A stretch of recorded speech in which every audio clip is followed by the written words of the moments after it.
ça, pour communiquer cette foi, cet amour de Dieu, ça sous-entend que nous-mêmes, on a fait cette rencontre. Et il faut se donner les moyens de cette rencontre. Parce que si on va aux périphéries de l'Église, parler à nos frères chrétiens en étant faussement joyeux, souriant, en fait, on devient grimaçant et exécrable. On leur prend la tête, quoi. Il faut qu'on se donne les moyens de cette rencontre personnelle, cette rencontre amoureuse avec le Seigneur.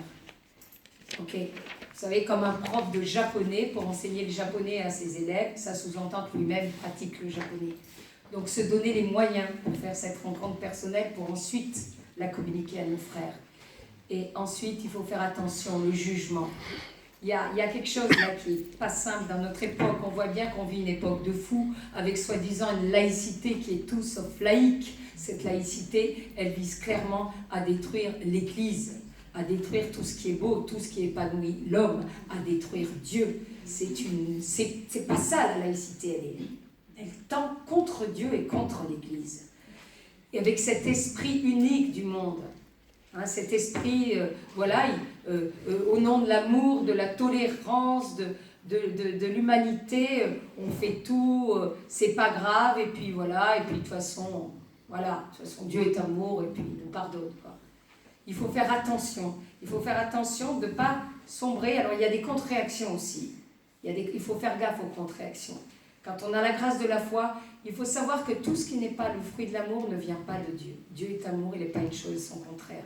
Donc il faut avoir toujours l'amour et être bienveillant par rapport à ceux qui ne sont pas comme nous, qui ne pensent pas comme nous, qui ne font pas comme nous, les pécheurs, les machins, les vies dévoyées, tout ça. Mais leur dire par amour pour Dieu et par amour pour eux, leur dire les choses. Mais toujours en ayant l'humilité, en sachant que nous, tels que nous sommes, si la grâce nous quitte, c'est foutu. Tout est grâce. Tout est grâce. Et pensez à Marie-Madeleine. Vous l'aimez aujourd'hui, vous la priez 2000 ans après. Mais si vous aviez été sur place, peut-être que vous auriez été, et j'aurais été la première à la critiquer, à dire « Ah, la pécheresse, dégage !» Dieu seul est saint et la Vierge Marie immaculée. Nous, on s'appelle les êtres humains, mais on devrait davantage s'appeler les apprentis humains. Parce qu'on est là pour apprendre à aimer, pour construire notre humanité. Alors mes frères, vous voyez, pour ceux qui ont la grâce de la foi, qui ont envie de consoler le Sacré-Cœur de Jésus, eh bien vous lui demandez, chaque vie est unique pour notre Seigneur. C'est pas la peine de faire des films ou des livres, on s'en fout complètement de tout ça. Moi, c'est ce que je sais faire, donc voilà. Mais je dis toujours, si j'étais boulangère, je ferais des pains en forme de cœur en disant « Adieu, je t'aime ». Chaque vie est unique. Le Seigneur attend tous un truc particulier. Vous avez tous une mission. Il n'y a pas de sous-vie, il n'y a pas de petite vie. Il n'y a pas de petite vie. Le Seigneur nous aime et il veut se glorifier dans notre vie à chacun. Même un mourant grabataire sur un lit d'hôpital, dans sa façon de porter sa croix, de se révolter ou pas, il contribue. On a tous une mission. Alors si vous vous posez la question, mais c'est quoi, à quoi sert ma vie, je me sens minable, vous demandez au Seigneur, avec vos mots, Seigneur, je suis larguée, je ne sais pas très bien, je n'ai pas trop la foi, je ne sais pas prier, et déjà à lui parler avec son cœur, quoi. Et le Seigneur, il dit, frappez et l'on ouvrira, cherchez et vous trouverez.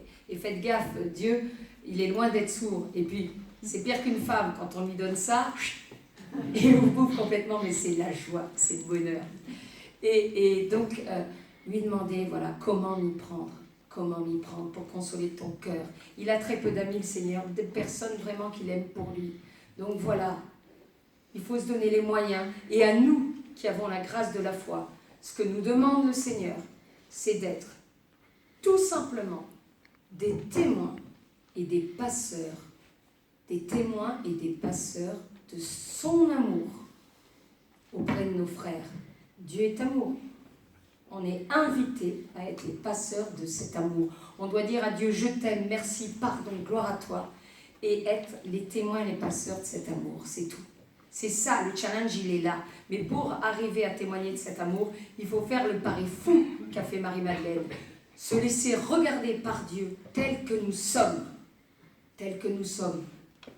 Parce que c'est ça qui a fait que d'un coup, il a regardé avec amour, sans jugement. Et du coup, c'est l'amour du Christ. C'est à travers le regard du Christ qu'il a retourné comme une crêpe.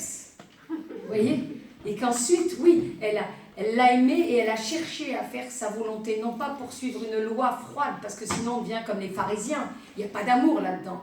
Mais faire la volonté de Dieu et suivre la loi par amour pour lui, comme avec un conjoint, faire des concessions d'amour, par amour pour Dieu, suivre la loi par amour pour Dieu, et c'est là qu'on retrouve tout le sens de l'évangile. Et je voudrais juste terminer un dernier truc, et après je vous fous la paix, d'accord, sur cette tendance actuelle, le dialogue interreligieux. Le dialogue interreligieux, c'est quelque chose de très bien. Vous voyez, moi, j'ai un très bon ami qui est rabbin, juste rabbin, et que j'ai rencontré grâce à mon film d'ailleurs, qui a soutenu mon film, le rabbin, et puis un autre musulman. Donc imaginez déjà le genre de discussion passionnée qu'on peut avoir. Eh bien, oui, bien sûr, au dialogue interreligieux, c'est fondamental. C'est le même Dieu d'amour, le même appel à la transcendance, Dieu d'amour, de miséricorde qui nous rassemble. Oui, au dialogue interreligieux, à l'amour avec nos frères. Mais attention, non à une nouvelle religion interreligieuse. C'est-à-dire que Jésus-Christ, on ne va pas pour faire plaisir à la tendance du moment, machin, hop, mettre Jésus-Christ au rang d'un prophète. Jésus-Christ n'est pas un prophète. Relisez Saint Jean, je suis la porte qui mène jusqu'à Dieu. Sans moi, vous ne pouvez rien faire. Vous comprenez ? Et dans le credo, il est Dieu, né de Dieu, lumière, né de la lumière, vrai Dieu, né du vrai Dieu, engendré, non pas créé, de même nature que le Père. Mais c'est clair. Donc, il faut faire attention. Chacun reste avec son identité religieuse et on partage dans l'amour, on prie, parce qu'évidemment, là où il y a la haine, là où il y a la guerre, là où il y a le meurtre, il n'y a pas Dieu. Il y a la marque du démon, point barre. Mais, voilà, il faut annoncer l'incarnation, l'absolu de la totale révélation de Dieu, c'est que ça passe par Jésus-Christ. Qui me voit le Père et celui qui m'a envoyé. Et sans Jésus, personne n'irait au paradis, personne, parce qu'il n'y a que Dieu qui mérite Dieu. Et un truc sur le mal, il y a beaucoup de gens qui disent s'il y avait un Dieu, il n'y aurait pas tous ces malheurs. Je vous promets, là j'en ai pour 10 secondes. Dis la Marseillaise. Donc allez, 1 minute. Beaucoup de gens qui n'ont pas la foi dans tous les milieux aussi que je fréquente, parce que je fréquente vraiment tous les milieux. Hein.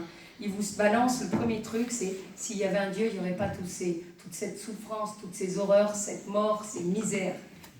Ah oui, je partage complètement leur opinion. S'il y avait un Dieu et rien d'autre, il n'y aurait pas tout ça. Ou alors, qu'est-ce que c'est que ce Dieu ?